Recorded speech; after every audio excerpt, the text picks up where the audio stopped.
Et nous sommes de retour au plateau pour la suite de cette émission. Nous abordons notre troisième sujet. Nous parlons à présent du Gabon, la dette envers la Banque mondiale entièrement réglée. Le Gabon a annoncé avoir décaissé 17,9 milliards de francs CFA pour régler totalement sa dette envers la Banque mondiale. Une précision apportée par le gouvernement. Cette dette a été contractée par la gestion d'avant le coup d'État du 30 août 2023. Une manière pour les autorités de faire savoir qu'ils viennent payer pour la dette contractée sous l'époque Ali Bongo. Mais il faut noter que la Banque mondiale n'est pas la seule institution à laquelle le Gabon doit de l'argent. La dette nationale du pays s'élève à environ 8 000 milliards de francs CFA. Et donc, pour la Banque mondiale, seuls 18 milliards ont été réglés. Mais nous en parlons quand même avec nos invités. Je veux bien commencer par vous, Adam Adrono. Le Gabon a annoncé fièrement avoir remboursé la totalité de la dette de la Banque mondiale. Mais il faut désormais penser aux autres institutions. Oui, c'est vrai que c'est une information qui a surpris plus d'un, pour la simple et bonne raison que il n'est de nouveau pour personne que le Gabon est en train de préparer les élections présidentielles. Lorsqu'on parle des élections, je pense que le pays, pour la plupart du temps, est sous tension. En tout cas financière, puisque aujourd'hui nos pays ont acquis, et puis c'est, disons, un pas de notre souveraineté, le fait que nos pays eux-mêmes décaissent de l'argent pour financer les élections.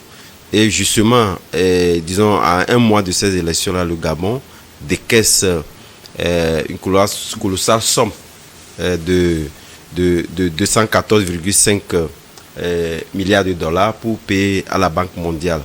Mais justement, vous avez en tout cas précisé, vous l'avez précisé, c'est une dette qui ne date pas de l'époque de la transition. C'est une dette qui s'étale de la période de gouvernance d'Ali Bongo au pouvoir. Est-ce que c'est une communication politique à la veille de cette présidentielle? Nul ne saurait le dire, mais ce qui est important, c'est que au regard des tensions de trésorerie liées donc à l'organisation de ces élections présidentielles et que la transition ait décaissé ces montants-là, c'est justement pour démontrer en réalité que il y avait une gestion plus ou moins efficiente de la chose publique qui a été faite par Oligui Nguema avant donc cette présidentielle-là. C'est quelque part dire que c'est pour dire à la population que il pourrait encore davantage faire. Voilà pourquoi je parlais un peu de la communication, puisque vous l'avez dit, lorsqu'on la dette entière du pays s'élève donc à 8 000 milliards et qu'on arrive véritablement donc à emponger la totalité de la dette de la Banque mondiale, puisqu'il faudrait quand même le rappeler, l'année dernière également, le président de la Banque africaine de développement a fait un déplacement au Gabon pour la même cause également. Ça voudrait dire quand même que... Les institutions en tout cas sont en train de les acculer. Tout à fait. Mais quel était donc le motif, quelle était donc la pression de pouvoir éponger totalement la dette de la Banque mondiale si ce n'était donc pas une communication, puisqu'il y a également les autres institutions qui attendent. Ouais. On pourrait évidemment payer une partie et faire en sorte qu'on puisse donc alléger la dette les autres institutions également. Tel n'a pas été le cas. Donc l'on se pose la question de savoir, mais ce qu'il faut rappeler, c'est que il y a le représentant de la Banque mondiale interne qui a dit jusqu'alors n'avoir pas reçu véritablement un chèque en ce sens-là. Ça pourrait dire quand même que peut-être c'est une anticipation en ce qui concerne le langage pour justement faire croire à l'opinion internationale mais également nationale que le pays dispose véritablement des moyens pour organiser ces élections et que demain, on ne viendra pas dire qu'il faudrait véritablement donc aller certifier les élections ailleurs. Gabriel le disait dans un autre sujet tantôt, justement faire en sorte que on va à des élections assez libres. Voilà pourquoi je parlais donc d'un langage politique, d'une communication politique pour rassurer l'opinion internationale que le Gabon également, en ce qui concerne sa souveraineté, a pris des élans assez solides pour rassurer que voilà, ils sont en train d'organiser des élections assez indépendantes, faire en sorte que on ne dictera pas les résultats de ces élections-là de l'extérieur, le Gabon a les moyens pour les organiser. En tout cas, le Gabon aura les moyens d'organiser ces élections. Pour le moment, le pays a payé la totalité de sa dette contractée auprès de la Banque mondiale. Information apportée par le gouvernement, mais il faut aussi nuancer. La Banque mondiale n'est pas la seule institution à laquelle le Gabon doit de l'argent, et plusieurs de ces institutions ont commencé par interpeller les autorités à ce qu'elles pensent à régler leurs dettes. Au moins 18 milliards de francs CFA ont été réglés. C'est pour le compte de la Banque mondiale. Qui possède d'être s'enrichir. Et c'est bien pour Oligui Clotaire Nguema. Sauf que pour moi, c'est un coup de communication. C'est une sorte de campagne électorale comme ça, pour dire que, bon, voilà, je suis en train d'éponger la dette de notre pays et je peux faire mieux si vous m'accordez 5 ans à venir ou bien un mandat. Donc, moi, c'est rien de nouveau hein, quand on doit plus de 8 000 milliards à des gens, d'autant plus que la dette interne même est assez colossale. Et on se permet d'éponger la dette d'une institution de Bretton Woods qui par moment trouve même des mécanismes d'allègement de cette dette-là ou bien d'apuration de cette dette-là au lieu de faire tout. Moi, j'aurais voulu qu'on épose la dette interne, puisque la dette interne, c'est envers les populations, c'est envers les entreprises nationales et autres. Là, j'aurais voulu qu'on éponge les dettes envers ces entreprises-là que de vouloir, et il y a un économiste ici, que de vouloir satisfaire, faire un coup de communication en satisfaisant les institutions de Bretton Woods qu'est la Banque mondiale aujourd'hui. Encore que la Banque mondiale, le FMI, toutes les institutions, il y en a d'autres plein. Le Gabon doit encore près de 70% de son... Voilà.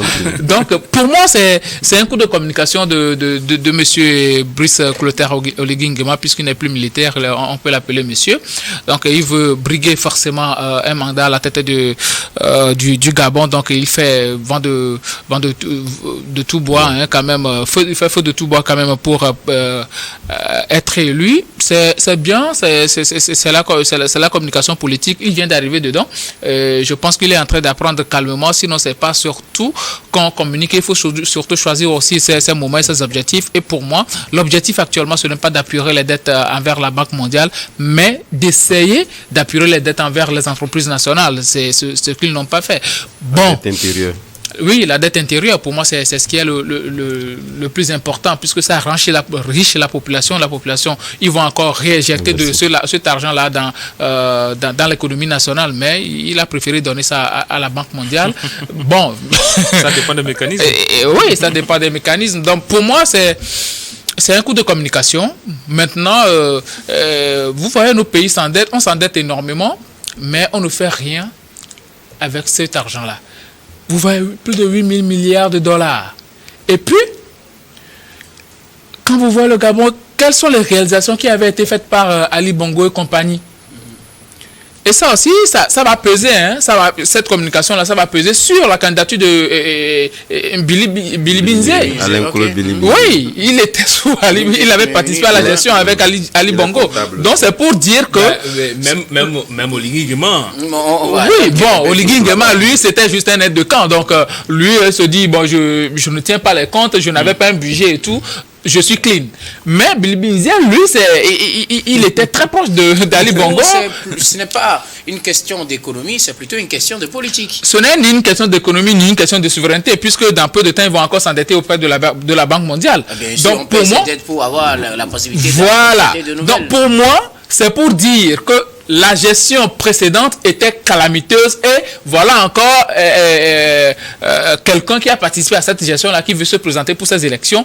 Ne votez pas pour lui. Je suis le candidat le plus, comment on dit, le plus à même de régler vos problèmes. Donc, oubliez Billy Binzé et oubliez le camp Ali Bongo qui avait entre-temps dirigé le pays parce qu'ils ont contracté des dettes qu'ils n'ont rien pu faire. Moi, je suis venu à Messi, j'éponge les dettes du pays et ça fait de la communication parce qu'il a réglé ses dettes vers la communauté, vers une banque mondiale, une institution de Bretton Woods, une institution internationale.